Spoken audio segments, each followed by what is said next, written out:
Yo, it's Captain, bringing you a Star Rail Captain's Log 2.2-5. I remember this time. That is the fifth time we have played 2.2. We are working through the main story, the Trailblaze quests. Mission, I think they're missions, Trailblaze missions. Working through, and we are about halfway. This is kind of like that, around the halfway point of the full story content. If you look at, well, the playthrough that I've been, the long form playthrough that I've been looking at to judge my progress level, which is like four-ish hours in to 4.5. Let's see, what exactly did it cover? Because it's kind of a wild one. I feel like this is essentially what are we going to talk about today? This is essentially the villain monologue, right? This is where this is the villain explains his reasoning to you in the hopes that you will, I don't know, agree with him, join his side. Who knows? We didn't actually get to the end. Believe it or not, this whole thing was like one scene. Because I'm so slow. No, because it's actually broken into a few pieces. You have this one scene, and then there's some flashbacks, there's some like tiebacks. It'll be like, oh, let me tell you what happened, and then let's flashback to another scene, and it'll just show you what happened. Right? And that'll be a scene that didn't get finished later. So we have 3 teams at the moment, and we kind of know where some of them are going. They're like, you're following their stories as you flash back and forth between them. And so we're following the main story, the Trailblazer main character, but it'll be flashbacks to other ones, and it'll even be flashbacks to your own team, to pieces of the story you hadn't seen. So, well, at least that's where it ends. We didn't get that far, so we didn't actually see the whole thing. We haven't seen everything. If you want to know specifically, we made it from the final fight in the Penacony Idol, the final fight in the game show, all the way to the flashback with Misha. And all in the middle is us talking with the villain. I don't want to reveal it just yet. I guess I'll have to go into it. It's kind of hard to give an overview. We didn't actually get done because theoretically, after this flashback with Misha, it'll go back and we will continue that monologue with the villain. But I think we might be close to it. It's really hard. It's really hard to tell. You know how we kind of got a deep dive with Aventurine? This is kind of like a deep dive. Well, let me let's jump in so that I can actually say it. I don't know why I'm holding it off. I mean, it's not necessarily a surprise, and it's not, it's not like we won't be talking about it here in like 2 seconds. But I don't know. It'll be, there is a surprise moment right at the start. So if you recall, let's dig in. If you recall, we the 3 teams, right? Well, the B team is Don Hung, Black Swan, Acheron, and Boot Hill. They're on the train. They're not even in the story. They've got some plan that they're not going to tell us until the end when they swoop in and save us, I'm pretty sure. So they're irrelevant. So then that leaves the rest of the train gang, and Firefly, and then Robin, Sunday, and Welt. Now, Robin and Sunday and Welt broke off to go talk to the Dream Master because, right, we found out that the whole sweet dream is all caused by a Stellaron, and we found out that, the people are somebody's using this Stellaron to, intentionally, and it's sucking the souls out of people, and that's why people are getting so, like, I don't know, maybe addicted to the dream is the right, I don't know. I feel like people throw that word around a lot. The people are just like so obsessed with the dream, and the family who's running a essentially resort location is kind of encouraging people to be obsessed with the dream. And it's because, well, that Stellaron needs that, and eventually if you get so obsessed you never want to leave, and then it just uses your soul, right, to keep fueling the more dream. So that's the bad scenario. We found out the entire dream that's run by the family is a Stellaron disaster. And so Welt and Robin and Sunday are going to go confront the Dream Master to see what he knows about this. Sunday suspects that it is the Dream Master who started all this. He even says it. He even says he's the one that started the whole Stellaron thing. So they're going to go confront him and try to see if they can get a peaceful resolution. Himiko says we need to be more active so we can get an upper hand. And they want to get into the Charmony Festival early. And March has the idea of, well, there's this game show that they run before the festival that if you win, it's like Penacony Idol, you know, Penacony's Got Talent. It's that kind of game show. So it's in front of all the cameras, and if you're cool and you win the competition, then you get to be up on stage, and so you get to go to the festival early, and you get access to backstage and stuff. And we all determined, well, we don't got any other ideas, and this would work, so we compete in the game show. And what we had done last time we played was we had essentially done almost everything. There's 3 challenges in the game show. We had completed 2 of them. We did the acting challenge, we did the Hanu challenge, and the final challenge is the combat against the current title holder. So you got it's like Elite Four in Pokemon. You got to beat the Elite Four, and then you got to beat the guy who just beat him, right? The current guy who's the champion. So we have to fight the champion. And that's where we start. We start right up and we walk up, and they give you a choice on like which stage to fight on. They didn't explain what the choices do. I just picked the first one because we had been picking the pink one and in the other 2 challenges, and I was like, well, the first one's pink, so I guess we'll just go all pink, boys. And I don't know if it changed anything. You walk in there, and of course it is Argenti, and and you fight him. Right, he's not voice acted apparently. I was told that they couldn't get the voice in time, and they're gonna put it in later or something. It really is just a cameo. It's just he just shows up for a moment and then he's gone again. But it's fun to see Argenti. You know, of course, who would win drama and competition. You know, physical competitions. Well, of course, the knight. The one and only Argenti. So we have to fight him again, and it was pretty fun. It was fun to fight. It's literally the same fight from his story mission, I think is what it is. Great companion mission. I actually thought it was main story, and I didn't remember today until I was like, actually, I think it was just his companion mission. It was good. It was really good. I highly recommend Argenti's companion mission. Because it's got the bugs, and it's got heroic sacrifices, and it's got everything you ever want. It's got a cool cutscene and everything. I really thought it was main story. Just thinking back on it. Anyways, you just do his fight, and he's like, "Oh, you win again. It was nice to be in noble combat with you." And then that's it. It's really just a cameo for funsies.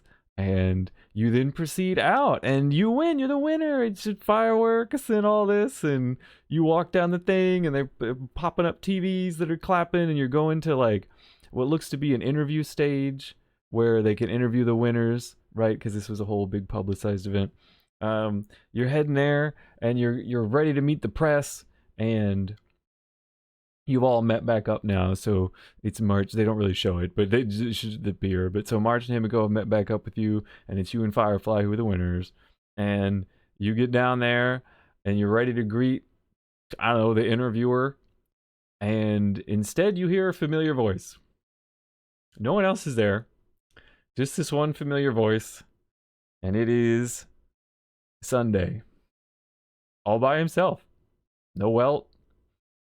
No Robin. Just Sunday. Congratulating you, and you're like, what? You're like, what? And then Sunday's like, oh yes, Where the negotiation with the Dream Master is over, and I just wanted to officially inform you that we will not be acquiescing to your request. Get stuffed. He didn't say get stuffed, but that's essentially it. So remember, the request was, hey, we need to stop the Stellaron from sucking everybody's souls and, corrupting everyone and murdering everyone like Stellarons do. And so the Dream Master and the Oak family have denied that request. So now it's even more concerning that Robin and Welt aren't there. So Himiko very tactfully asks, yo, maybe you can fill us in on how that meeting went so that we could better understand your decision and also, figure out where Welt and Robin are. Like, she's being really tactful. Like, we don't know quite what's going on. She's being very tactful, very shrewd. And and Sunday's like, well, let me just tell you. And then that's where the first flashback comes in. And it flashbacks to the scene. The last time we saw this scene was Robin, Sunday, and Welt were about to meet with the Dream Master. And in that scene, Sunday seems very sinister. Robin's like, you seem to have abandoned the harmony. And he's like, ho, ho, ho. And then she's like, well, who do you follow then? And he doesn't say, well, he says something along the lines of,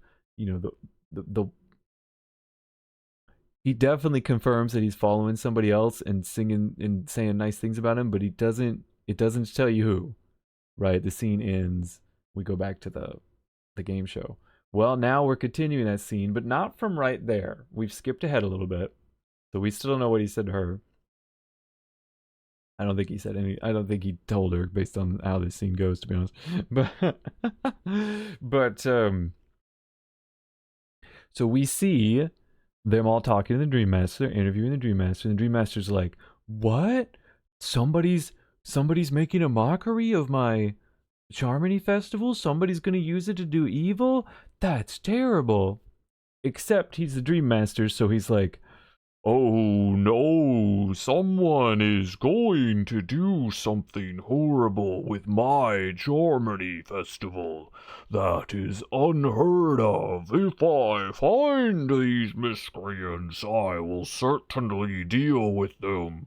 This is something that's never been done in Penacony before. I'm sorry. It's still okay. Look, it wasn't as bad as the first time. Okay, it is solely down to the creative choice to layer two voices onto each other. At least I'm convinced of this. The Dream Master is a big, spooky, like very flowery languaged and kind of drawn out speaker, right? Which kind of makes sense. He's rather full of himself. He's got all this fancy stuff. He's trying to be really fancy and all that. And I don't think that's necessarily a problem, but it's gonna make him be a little bit slow, right? But then they have voice modulation, which has all this echo, and it's like draws it out so you can hear the echo and stuff. But there was a creative choice that he doesn't talk. He's not real. He just possesses someone to talk to you. He's like a crow, I guess, because he said his body was immolated and they tore off his wings. Like his corporeal body is gone, but he's still there. We'll probably get the backstory to that, and it'll be probably crazy. So we're not even talking to him. We're talking to some random NPC lady who has his voice.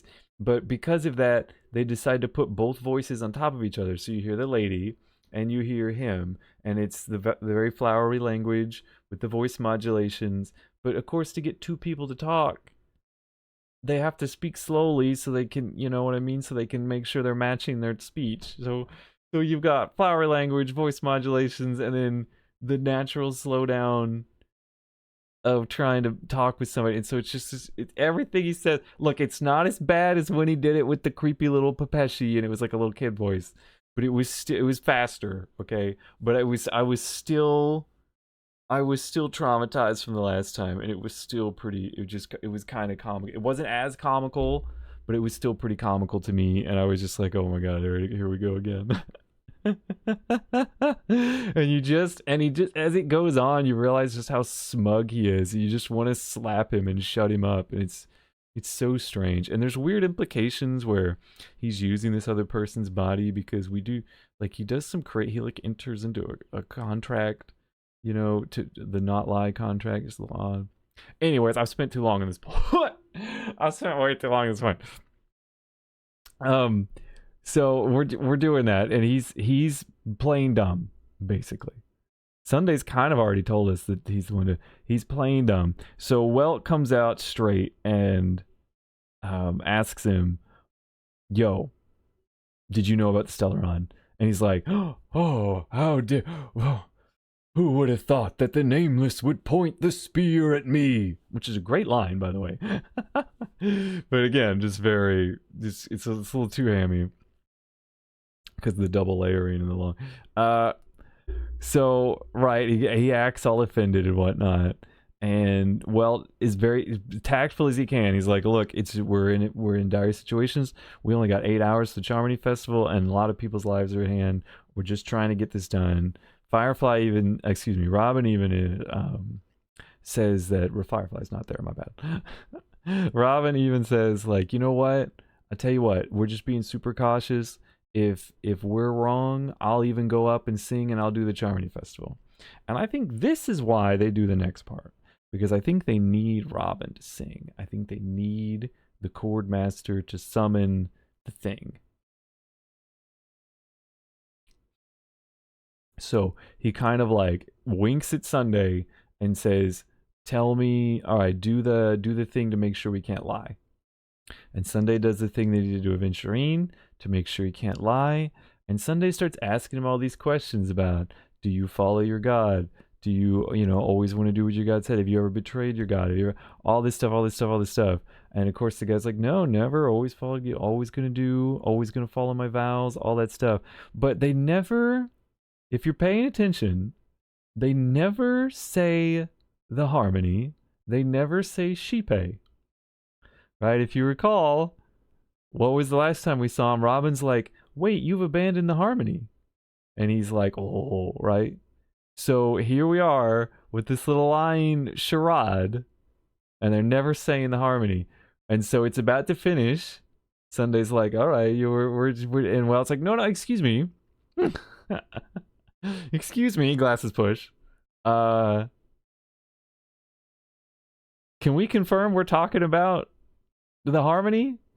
Because he brings up like divine law in one of his answers, like he's gonna uphold the divine law.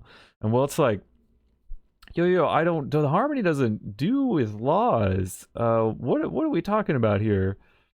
Can we confirm it's the harmony? And the guy's like, whoa, who else?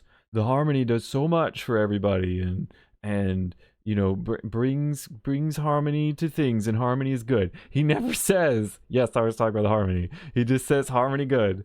And then Welt's like, you know what? I spent my time in the history museum, and and I remember that there used to be another Eon that created all the laws and made all sorts of law and stuff in the cosmos.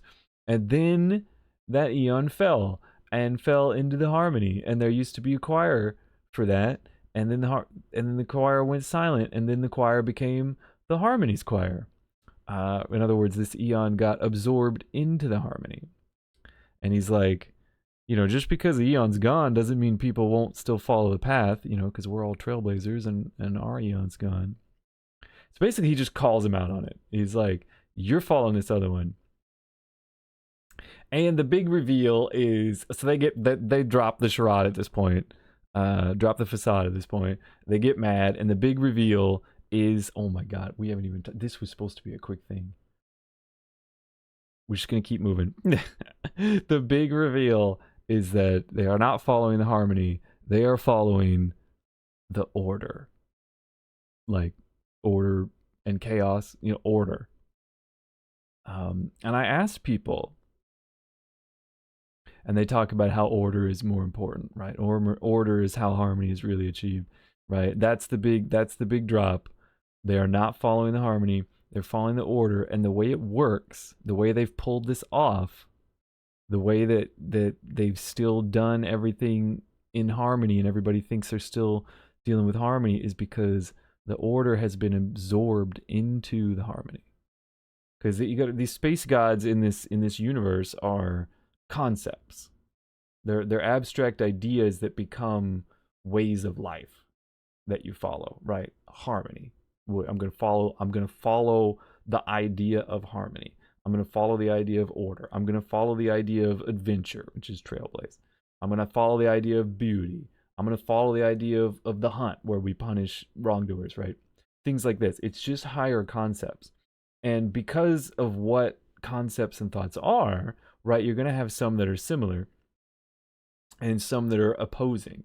And so these gods, the eons, can rise and fall based on just how schools of thought can come up and go away and conflict with each other and end up agreeing with each other or opposing each other, but like a stronger one will take over the smaller one, or a stronger one, who are opposed can erase the other one and nobody follows it anymore because it was a weak thought, right? Well, if there's two that come up that are similar and one's stronger, it can just absorb the other one. And that's what happened here. And it's what happened with the order and harmony. They're similar, right? But the harmony was bigger and broader and presumably better, so it just ends up absorbing the order, and people who are following that now follow the harmony, and we have a better thought process that goes forward, right? That's how it is. So it's more like schools of thought, ideas, but they turn into space gods, and then they have magic powers. they have space god powers, right? I mean, that's how this universe works. So I asked people in chat. I was like, could we have guessed that this was the order? Like, did we know that history lesson before Welt told us? Is there a way to have known that? And people did confirm that it was brought up in the game before, that Kafka much earlier in the game, and I kind of remembered it. I was like, oh, I kind of remember when she talks about the different, the rise and fall of eons. When Kafka was given that speech back in, I think it's the La Fu, where she gives specifically the example of how the order got absorbed into the harmony, among other examples of the rise and fall of eons. And I think people said also in the simulated universe, they might have addressed it. The simulated universe, as you play it, it's kind of all like background lore. It's all flavored on background lore of the eons. So I wouldn't be surprised if that's where that information we found. But like I haven't read all the books, I haven't done all the side quests. So I was wondering, I was like, this when I really thought about it, thinking about what Sunday was saying and how this is stuff, it's like, oh yeah, he's been really like litigious. Like even this scene that we're in right now, it's, well, here, let me officially question you like in a court. And, they had to have an official witness to watch the questioning, right? And it's like a testimony. It's like you're giving your testimony, and it's like if you lie, you're going to be in contempt of court, right? It's you could see that as, yes, we're being harmonious with each other. Sorry, my ears started ringing for whatever reason. You could see that as we're just being harmonious with each other, but really, it fits very well in the order. And if you kind of think back on what Sunday's saying, he's saying he wants to oppose anarchy, and I think he actually says disorder at one point, but he had another one that was antonym. They were all antonyms of order, not antonyms of harmony. He never says he wants to oppose discord, right, or infighting, which would be the things that you would bring up if you wanted to keep harmony. Right? No. So just like even what he did to Aventurine, he's always been very like judgmental in an official capacity type way. Like, this is the right way of doing things, and if you do wrong, I'm going to get you in trouble. And you right, like the twist from that point makes from that position makes sense. Like, oh, yeah, he's really been following order in the name of harmony, and you just don't realize it because they're similar concepts. Because, right, the order is absorbed into the harmony because they're similar concepts. And so you don't realize it. But now when you see it, you think back and you're like, oh, right. Yeah. You just like how Welt called him out, like, that's not harmony, that's something else. And I think that's correct. So I don't think it's a twist out of nowhere. I don't think Welt pulled it out of his ass. I think that does make sense. So the only question I had left was, could you have guessed? Could you have figured that out and then figured out which Eon they're following? Like, did we know the order existed? Or did they just pull that out? Because, you know, technically they could pull out an Eon from anywhere. And people said, no, it's in the game. You could have known about the order, and you could have even known that it was specifically absorbed into the harmony. I was like, oh, that's so good. That's so good. It's such good. Oh, it's good. Right? Because I really want to compliment how good that is, but I had to make sure. Anyways, this is, we're not moving very quickly. I think this next bit will go quicker, to be honest, because it's all I think it'll be fine, because from this point, as soon as the order's revealed, you go back to your conversation with Sunday and Trailblazer and Himiko and Firefly and March, and he's like, and that's what happened, right? You see in the flashback was him telling them what happened. And then this is basically where the villain monologue starts. And this villain monologues, and he desperately wants you to kind of like what he tried to do to his sister when they were on the boulevard, just the last time we saw them before that one with the meeting with the Dream Master, where he was kind of trying to convince her to his side, but she just always kept picking pure harmony. And then you slowly realize that he's not on the side of pure harmony. And now we know he's on the side of order. So now he's trying to do that with us. He's fully explaining everything. He's telling us his whole philosophy. And it is essentially a deep dive into Sunday's mind and why he made the choices he did. And I actually find it great, because I think good villains have really well thought out reasons. It's not that good villain. You can have like you can have like Saturday morning cartoon villains where they're just bad guys just because they're bad guys and they do bad things, and that's a good enough answer. But like a really well done villain makes a lot of sense, right? They're coming from a correct perspective, but then they have an incorrect conclusion or an incorrect solution, right? And that's what turns them from just people who are trying to solve problems and be good guys into people who are villains. Because it's like, it's essentially like, oh, two people are fighting. It is heroic to try to stop them fighting. A villain might be like, yes, it's good to stop people fighting because that's not peaceful and we want peace. So I will murder both of them and then they will stop fighting. See, right up until we got to murder both of them, there's nothing wrong. Like, that's actually noble intentions. It's the wrong solution. It's the false solution, right? That makes him a villain. And so a well-written villain will have really, really good reasoning, and then there'll be a twist somewhere. There'll be a tweak where they get it wrong, and they choose evil, right? Like, here's the scenario, we see it, everybody sees it, then they choose evil to like deal with it.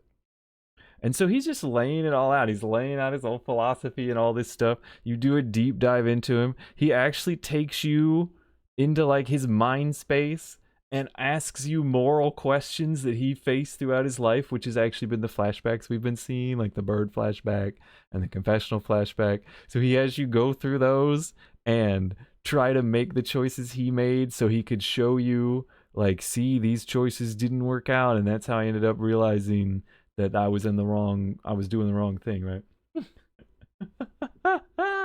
It's really something.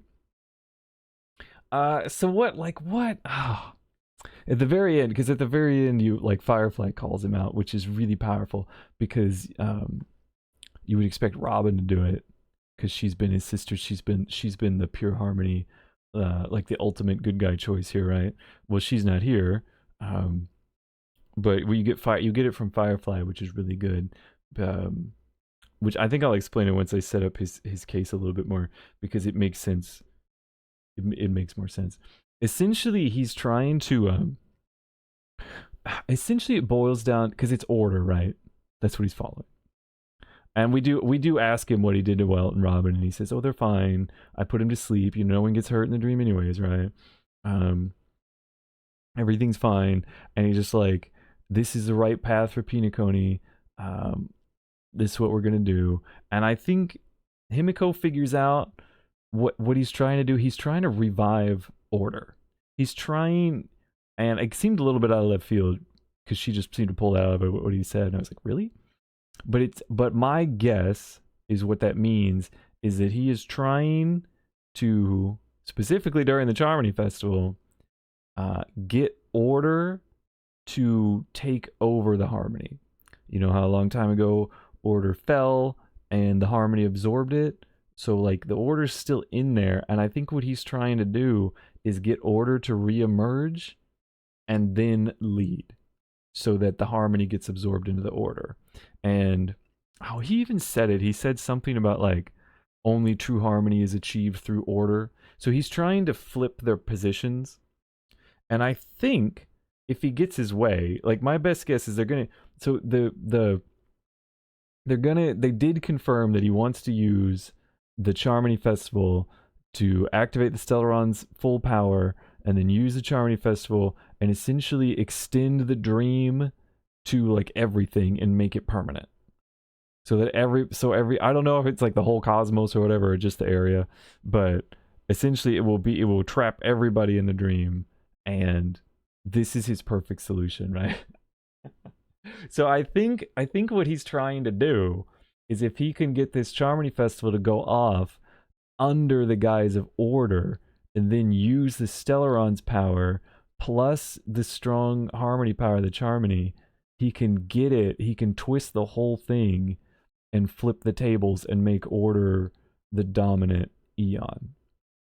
You know, like the dominant thought. And then everyone will just think that harmony, like he does, harmony only works in order. Like right now, everyone just thinks that harmony's the ultimate thing and order's just a beneficial part of that. That's my best guess. Now, he didn't say that explicitly. But that's my best guess. That's why it seems like the Charmony Festival is so important. Specifically, they said it's so important so they could do this infinite dream thing. But so what's his whole point? Why does he think this? He thinks that, I don't know, it's hard to sum up because they did a lot of work to make it seem reasonable, and for him to seem reasonable, and for him to just show you that he really believes this, and that it's not just some BS, I'm a villain, so I do bad things. It's really, he thinks this is the right thing to do. And as you pick his brain, it seems like, so the harmony's main principle is the strong uplift the weak, right? They help the weak. And that, you know, everybody is now, you know, in that harmony working together, we all come up together, right? We are there for each other, and thus we make up for each other's weaknesses, and thus we have a better world. That is what they keep bringing up as the harmonies thing. Well, Sunday has seen bad stuff still happen. He's seen the strong not defend the weak. He's seen the weak do really bad things in their desperation. He's just seen all this stuff. That was my beep. I think, never mind. You might not be able to hear it. That was my beep. He's seen all this bad stuff. And so it kind of boils down to freedom versus control. And that's really what it is. So he sees if people are left free, bad things happen. The strong don't uplift the weak, they exploit the weak. The weak in their desperation do terrible things. Just all this bad stuff happens because people are left to make bad choices, or left the opportunity to make bad choices. Where he sees as if someone was there to control the situation, to prevent them from making choices, then then the bad things wouldn't happen. This seems to be his ultimate point. It's basically the idea of tyranny, which, if you're going to paint order as a villain, that is exactly how you do it. It's actually very gothic. Like, go play, well, not necessarily go play, but like think of something like Diablo, where you have Diablo is a very gothic story because you have heaven and you have hell, you have the angels and the demons, and you have man caught in the middle. That's kind of that's like the whole tension of gothic, of like gothic thought and gothic story, is that you can see it, or think of like D&D or something, where you've got order versus chaos, right? Like that's the same. It's you can paint good and then evil and then people caught in the middle, but really, if you want to make good not just good, because good is good, right? Like it's you should always, good is just right. But that doesn't, like, that's not going to have anybody caught in the middle. That just means people either do good or they don't. So if you need to set up like cosmic forces like D&D, or you need to take this gothic approach where you have heaven and hell and man caught in the middle, you don't quite make the angels good. You make them order and chaos, because order has a lot of alignment with good. Let's, people are in order, they're not murdering each other, things are good, but it can go too far and you can get to tyranny, where you have control over people to such a degree that you're actually doing bad again, right? So it's not good. So that's how it is. So that's how a gothic story sets up its heaven and hell. It's more like order and chaos. And like if you go play Diablo, then it's like the angels want perfect control and the demons want everything in chaos, and so man's caught in the middle, and you can't really pick either side because there is no good guys. Right? Even though it's not a reality thing. It's not, heaven good, demons bad. It's a story of a tension between cosmic forces. I probably didn't need that big of a tangent, but oh no, this video's gonna be long. Okay, look, it's not gonna be that bad.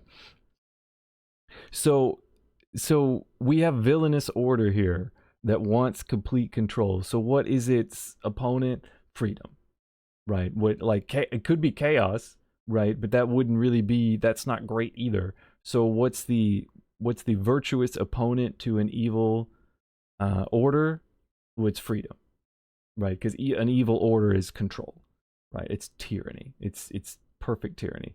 Because of course, what is Sunday want? He thinks, well, so the strong always are going to exploit the weak anyway. So what we need is the strong, right? He keeps talking about might makes right. He keeps talking about survival of the fittest. So he's like, what we really need is order. We need the strong to rule the weak, because the weak aren't good enough to take care of themselves properly. So we should not uplift the weak, right? As Harmony says, we should rule the weak and have them do it right. Right? Because if we rule them, if we make them do the right thing, if we make them live how they should, then everything will be perfect and there won't be any bad things. Now, this has a bunch of flaws, right? As anyone who knows tyranny is wrong will understand, this has a lot of flaws, right? Who gets to decide who's the weak? Who gets to decide who's the strong? Who gets to decide what's the right way to live? Like, these are not things that like really man can decide, right? Right? These are things that need to be above man. These are things that need to be in the divine, right? Like, like, don't kill each other because you're equals. You don't have the right to decide you're better than them and you get to live and they don't, right? Murdering is wrong, that kind of stuff. It's that level that you need. So that's how tyranny gets messed up, because it ultimately just becomes somebody who just wants to rule everything, and instead of picking the right choices, they just pick their choices, because that's what people are going to do. And you see Sunday doing the hair. Really, Sunday is just kind of you realize that Sunday is just kind of in his own delusion, right? He's wanting to put everybody in the dream because he feels like in the dream they don't have any troubles, and it doesn't matter that they don't know how to grow. It doesn't matter that they don't overcome anything in their lives or move forward. They're happy, they're placid, they're contained in a humane way. They're weak. They wouldn't figure it out anyways. They'd probably make the wrong choices and die. So we'll keep them here so they don't have to make choices. They never have to grow. They never have to do anything. And they can just sit there and their souls can fuel the Stellaron. It won't matter. Right? But of course, he is one of the strong, one of the smart. He knows how to live. So he knows he has the unique right to make everyone's choices for them, right? That's the control, that's the tyranny, that's the anti-freedom. You don't get to make your choices. Sunday's going to make your choices. He's going to decide what's best for you, because you might decide and make a wrong choice, and instead of that just being your choice and you got to live with the consequences, as is your right. No, you don't have rights. Sunday's going to tell you what to do, and of course it's going to work out because Sunday would never get anything wrong. Of course he wouldn't. Why would Sunday get anything wrong? Everyone gets things wrong. You're not God, Sunday. You're going to get things wrong, right? So he's just like, he is full on God complex. He's going to fix everything. He's going to put everyone in the dream. With this Charmony Festival, he's going to make the dream permanent, stick everybody there, and he's going to be the one waking soul that makes the dream work, because somebody's got to be awake to have a dream. And you're just like, oh my God.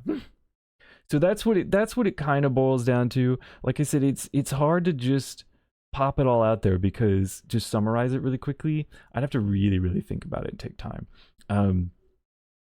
Because he gives like a whole speech of how he got here. You know, he walks you through the scenarios where he thought he showed harmony and still got a bad scenario. And his conclusion then is, well, harmony's not right. And it's like, that's not really it. You know, it's you can't, he thinks he can just stop all the bad stuff if he just can control everyone. Which, you know, is, a lot of people have thought that way, and a lot of evil has been done because of that thought. But I think they do a really good job of like presenting his case, showing him is not like crazy or anything. He just really believes, he just has seen a lot of tragedy. He's seen a lot of stuff, and he ultimately thinks that, you know what, we just need to hide it. It's too hard to grow and learn and move forward, so we're just going to take it away from everybody and stick them in the dream where they can have permanent weekend and it'll be fine. Right? That's the problem. That's the evil part. That's where he becomes the villain, because he wants to take away everyone's free will, which is wrong. That puts you in the villainous category if you want to take away people's free will, which is their right. Right? When you take away people's rights, you take away their humanity, right? Their right to think and choose and freely act. You know, on that degree, on that level, you can, you know, there's a lot of philosophical arguments there. But like, you know, this is a very extreme case. So it clearly puts him in villain territory. But very well reasoned, very well understood. I feel like I'm going in circles here, but because I can't sum it up nicely. But he does, and this is what makes when Firefly is the one who ultimately pushes back on him. It's what makes it so strong, because she's lived her whole life in a cage, right? She's this weapon that she can't live outside the suit, right? And all that suit was made to do is destroy things. Like she's never had a lot of freedom, right? She is the weak. She can't survive outside the suit, right? One of the moral questions he poses is that flashback with the bird in the cage. Do we put the bird in the cage to keep it safe and keep it alive? Or do we let it free and fly like Robin wanted, because birds are meant to fly? And even if it fails, it at least got its shot, it got its try, it got to live as a bird for as long as it could, and then it died. Well, Sunday's like, no, we keep it in the cage. we keep it contained. We don't let it out. It will never, it'll never crash. It'll never burn. It'll never die, until it dies of old age or whatever. And it's totally okay that it never got to be a bird. Right. And that's his position. And you know what? You can agree with him on that. I mean, this bird is injured. It's probably not going to live unless somebody's taking care of it. And you can say, well, it's a mercy to take care of the bird. And you're right. And he's not crazy. It's just when he gets to the end and he's like, therefore, no one should have any choices. No one should have any free will. That's when you get to the problem. Like, this doesn't apply to people who are just just normal. He's like, well, everybody's weak. Everybody's that injured bird because they're not as strong as me. It's like, what the fuck? And so I guess I should briefly say, because he gives you these big choices, and it's actually a really fun part of the story because he draws you in these choices, and he says, what would you pick? Would you put the bird in a cage, or would you leave it out there to die?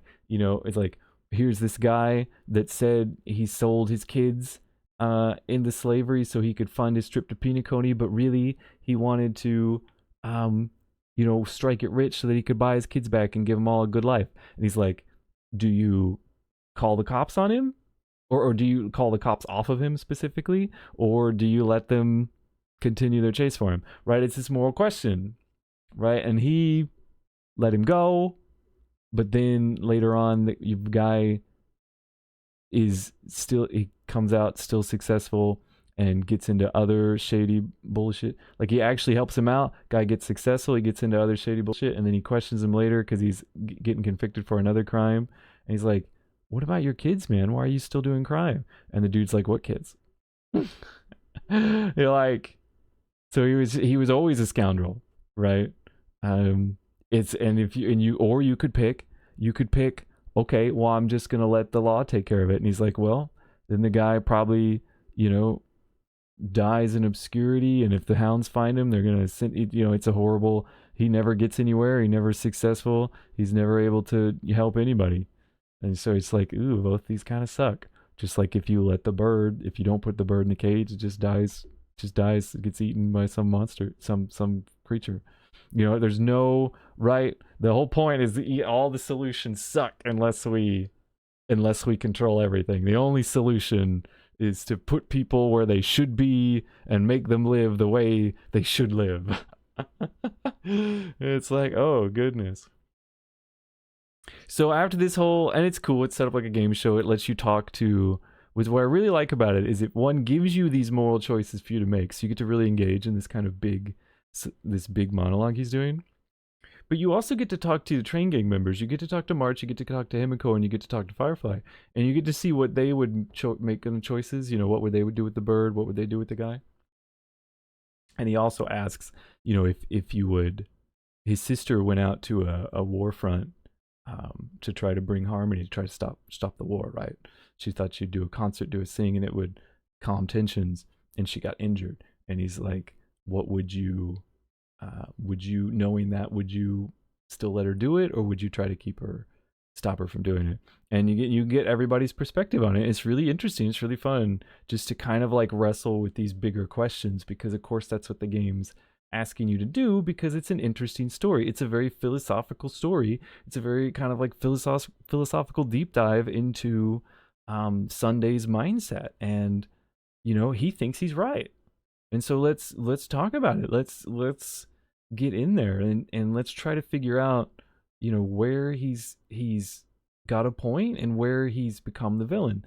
And I think that's interesting. I think it's interesting to wrestle with these moral questions when the game's going to do it. And I think it's really fun that they kind of make it so whichever one you take, it doesn't go well, right? And then the point is, so then Sunday can be like, see, I'm right.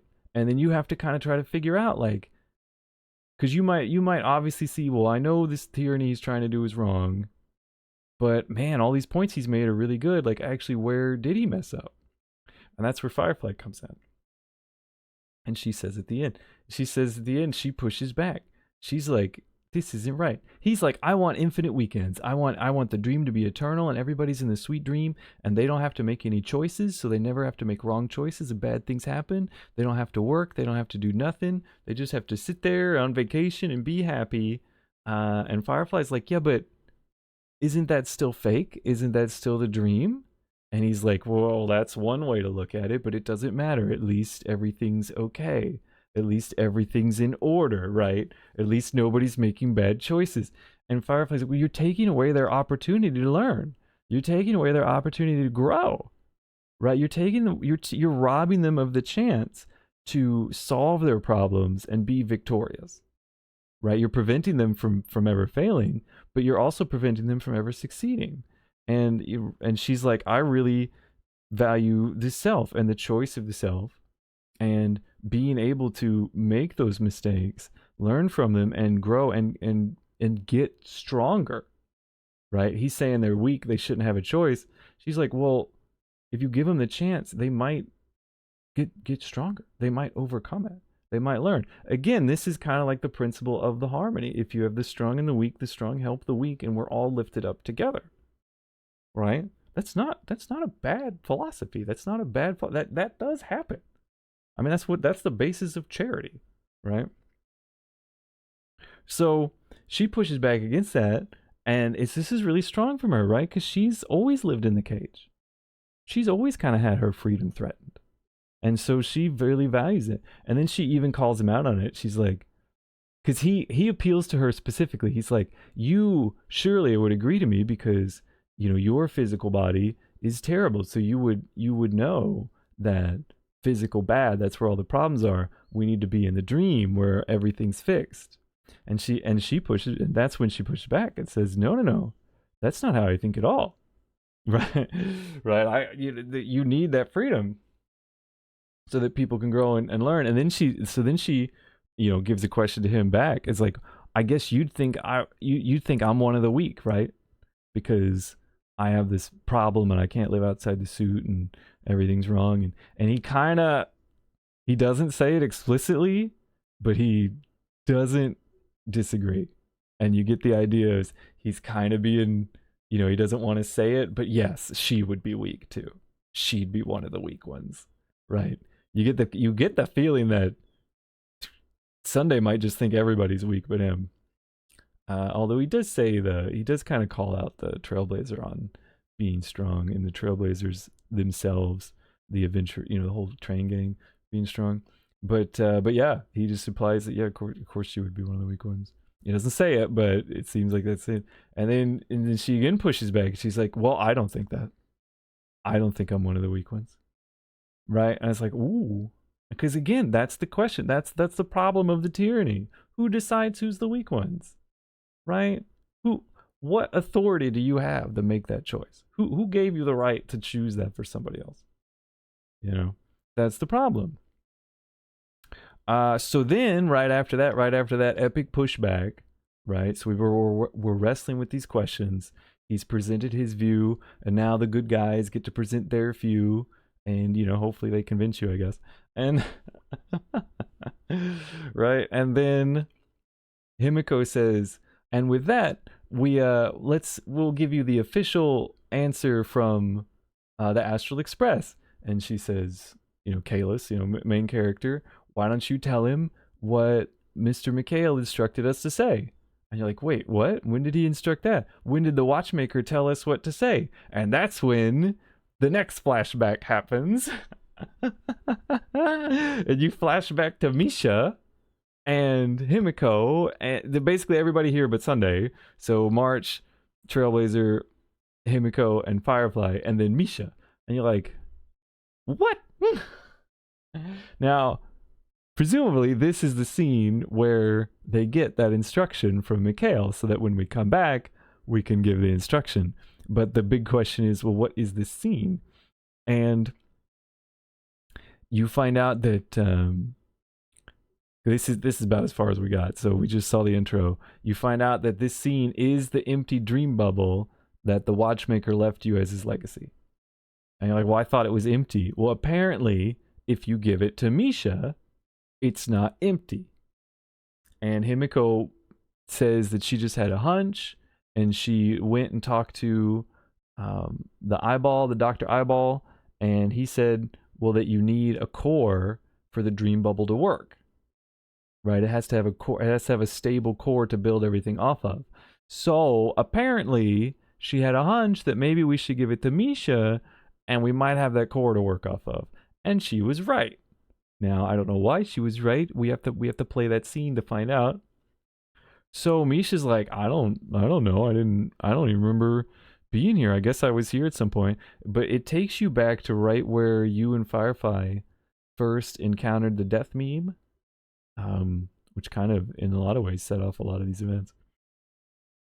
But it's that room, and if you recall, that is in the child's dream map.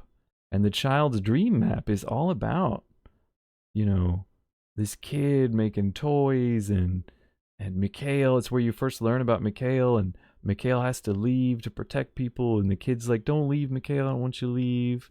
And you see the room with all the toys that seem to be like what the animation creatures are, like the origami birds have become. And so you're like, I don't know what this is, but this is somehow very related to the foundations of Penacony, because this child's dream seems to be a lot of what's kind of bubbled up in the Penacony. And now I don't know, I haven't really thought about what that all means with our latest revelations about the Watchmaker and whatnot, or how that relates to Misha, unless Misha's somehow the kid and is, I don't know, a bajillion years old like everybody else is. I don't know how that's going to work. But now we know a little bit more about Mikhail. We know he's the Watchmaker. So, you know, what child did he leave behind? You know, is this like his actual grandson or something? Because I think the kid calls Mikhail grandpa. I think. I could be wrong. It's been a while. It was like 2.0 that you do the child's dream. It's right before... Right, it's you go on your date with Firefly, and then you try to leave, and you end up there. And then that's where all this crazy stuff happens. And then you barely get out from the death meme, and then you go back in, and then you meet. But you go back in, but not to the child's dream. You go to the Broken Reverie Hotel, and that's where you meet Sam and Sam and Acheron fight, and then Black Swan pulls you out. Right, so it's that one like little random map you did right before all the big stuff that you probably remember. So I don't know how all that's going to tie in, but somehow it's going to, I suspect it will end with us getting instruction from the Watchmaker of how to respond, and then we'll come back with an epic clapback on Sunday, and I don't know, do a dance move or a disco or something probably. based on this stuff they've been showing the Trailblazer do. So yeah, that's what we did. I honestly was wondering if I'd have much to say about today, and we've done way too long of a video, so I guess I did have a lot to say. But it's really just, I don't know. What can I give you as an overview, like conclusion here? I've appreciated this deep dive. I really like deep dives into characters and their psyche, and just kind of explaining their motivations in ways that make sense, where you can kind of understand someone's underlying philosophy. It is very interesting to do that with a villain. Like, why does the villain make the villainous choices? Because, right, anybody, you know, you say anybody can be a hero, anybody can be a villain if you just make the wrong choices. Right? That's why it's important to tell these stories, so you don't end up the bad guy, right? Because the bad guys always think that they're right. And so if you have a compelling bad guy, and compelling bad guys are great, people love a good villain. If you have a compelling bad guy, he makes a lot of sense. And so it's a really fun way to play with these deeper philosophies, play with what's going on, really just dig deep into something and make it a worthwhile story. You know, make it like a worthwhile, you know, to have it have a good theme and a good moral. You know what I want? And because if you're playing a story where you're the heroes, you need to be heroic, right? That means you have to have some sort of philosophy shift that's different than the villains, right? It has to show that you're the good guy, and that you then overcome, you know, insurmountable odds to do the right thing and win. I mean, that's the basic hero story, and it's nice. People like that. So if you're gonna like do some deep dive into some characters, you're gonna get into the philosophy, and it was fun. I think it was really interesting the way they handled it. I enjoyed his big monologues. I enjoyed picking them apart. I enjoyed that they let us contribute by making the choices to kind of be like, see, you made the same choice I did, or ooh, you made the choice that I didn't, but it still didn't work out, right? And then try to see, and then get that big pushback from a really relevant character who would be, very, very directly affected by what he's trying to do. Put that pushback from Firefly. I think these were strong statements, and I think they're strong statements because we're digging deep into these characters. So I enjoyed it. I enjoyed it. I thought it was fun. I enjoyed the deep dive into Aventurine, who was an antagonist. He was villainous. I don't know if I really want to call him a villain. He wasn't a good guy, but he was villainous. I think Sunday is probably our more just like actual evil guy, kind of like we had like Cocolia in chapter 1, right? Where by the end it's very clear she's just like she's trying to kill everybody, right? So Aventurine is kind of in that gray area where he's like, well, he's clearly the antagonist. He's definitely not good. He's like, he's not trying to go uphold some moral good. He's just trying to get what he wants. So it was fun for him. But yeah, it's fun to even dig into like, well, here's your just straight up villain. Why is he doing what he's doing? Right. I don't know. It was fun. I enjoyed the digging. I enjoyed the diving, and I'm looking forward to where it goes from here. I'm looking forward to what our response is. I'm looking forward to how he does it. I'm looking forward to, is there going to be a redemption for Sunday in the end? Or is he going to go full Stellaron monster and we just have to beat him up, What's going to happen? Where's the Dream Master fit in all this? Because the Dream Master seems to be the ultimate evil that corrupted Sunday in the first place. Right? Because it seems like anytime Sunday had a little crisis, he would go to his adopted dad, who's now the Dream Master, and instead of help, he would tell him, well, let me tell you how it really works. The harmony's a lie. We need to go with the order, right? Well, right. That's right. That's how Sunday got here. So, right, like, what's gonna happen with the Dream Master? What's going on? How is, is the rest of the family part of all this? Are they still following the harmony? I don't know. I'm excited to find out. I've talked way too long. So people are gonna see the link of this video and be like, nah, I'm good. Nah, I'm good. I don't know. I hope I haven't talked in circles too many times. It's just it's a complex enough and interesting enough and nuanced issue that you could really sit down and get your thoughts together and write like a nice thesis on it. It's deep enough. And to me, that indicates we're probably dealing with a nice, with quality writing, with a quality story. Like, that's the kind of deep dives you can do on classic literature because they just have that much to say. Now, this is some random anime game, and you could maybe just write it off as anime bullshit and whatever. And would you be wrong? I mean, it's probably tropey as all hell. But I think if you just kind of, what if I just engage with it anyways? What if I just dig into it? I think it's good. I think it's got good stuff. It's probably like, I just keep thinking like Metal Gear Solid. Well, maybe not just Solid, but just the Metal Gear series and how it would get into kind of these philosophical ideas and, no one's really like a bad guy and a good guy. They just all got different opinions and it's leading them to different conclusions.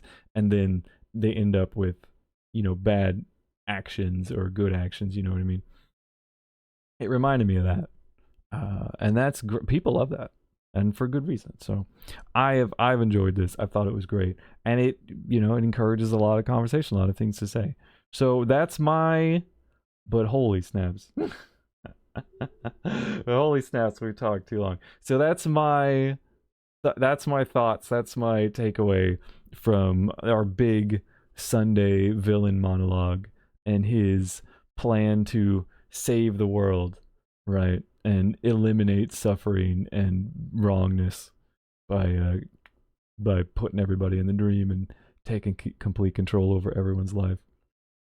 That's what I think about it. I look forward to the future. I look forward to whatever happens with Misha. Hopefully, I can play again tomorrow and have a recap tomorrow. I don't know. There's a lot going on, but hopefully we'll keep going soon because I definitely want to see the next bit of this. I'm pretty excited. I'm pretty into this story. I think Penacony's been going great so far. It does concern me that we're only like halfway through, a little over halfway through. Like, oh snap! It's like, are we ever gonna finish? But it's a good time, and I'm looking forward to it. So that's all I got. That's a long. Oh my god, it's a long video. We got to do faster videos, boys. Hopefully I didn't just waffle back and forth so much. Hopefully this was interesting. Let me know. Tell me like, Captain, this was bullshit. Or like, no, Captain, it was nice. I liked it. But either way, I hope you enjoyed watching. I hope you enjoyed listening.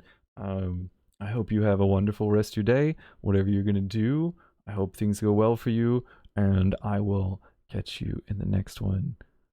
See you around.